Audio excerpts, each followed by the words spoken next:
So the last part of these assignments, they require you to graph these. And instead of graphing them by hand, like maybe we've done in the past, we're going to use some technology and we're going to graph them using a program called Desmos, Desmos. So if you have not downloaded Desmos, go ahead and go to your App Store, download Desmos. It's completely free.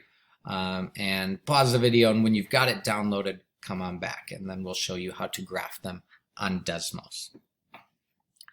All right, if you do have Desmos, then move right ahead. So what you're going to do is you're going to open up Desmos, and you should see a screen that looks something like this. Make it a little darker for you.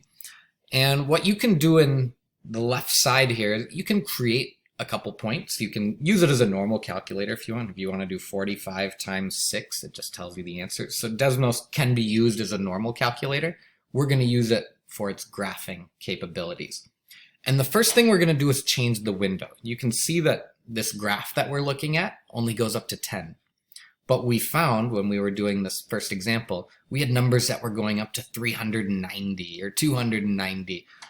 So what we're going to do is we're going to hit the button on the top right. It looks like a wrench, so up at the top right. And where you see this x-axis and y-axis, I'm going to have you change them to match what is shown here. So for x-axis, we want to go from -40 to 400. And in the y-axis, we're going from -10 to 100. And we're going to give you those every single time. You don't have to figure those out on your own. We're just going to give those to you. So in Desmos, go to that top right. For x-axis, type -40 up to 400. And for the y-axis, -10 up to 100. And you'll see that the window has changed. We have bigger numbers along the x-axis, and we've got numbers going up to 100 on the y-axis. You know, the y-axis is talking about the battery of the phone.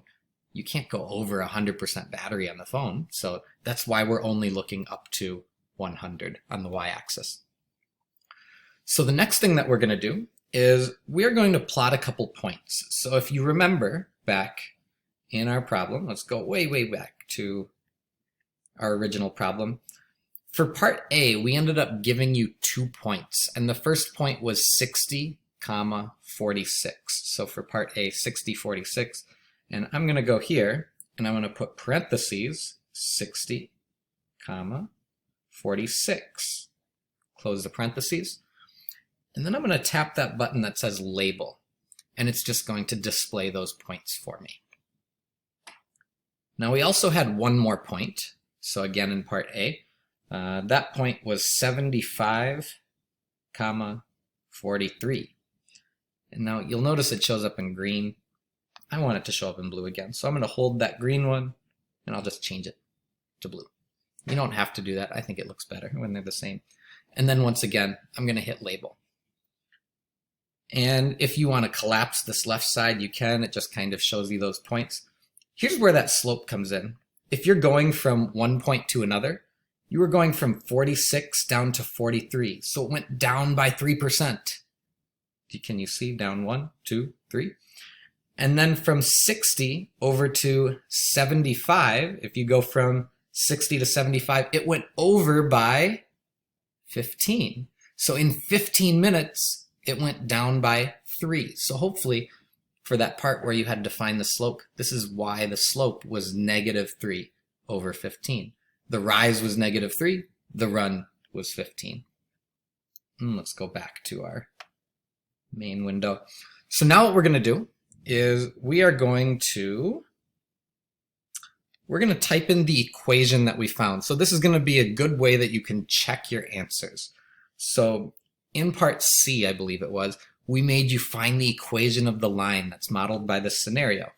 And we came up with y equals -1/5. So we do 1, the fraction bar is like just a divided by sign, 1/5, and then make sure the x goes over there. Don't put the x on the bottom next to the 5. Make sure it's over there. And then we had plus 58. And it should have a line that pops up, and that line should go directly through those 2 other points that we plotted. So you'll notice that purple line that came up. Yours might not be purple. It might be red or blue or orange. Who cares? But it goes right through those lines. that means we know we did it correctly and we found that equation correctly. Now, as far as interpretations of things, let's take a look up here. That point, you can just tap on it. That's your y-intercept, 0.58. We discussed that earlier in the problem too.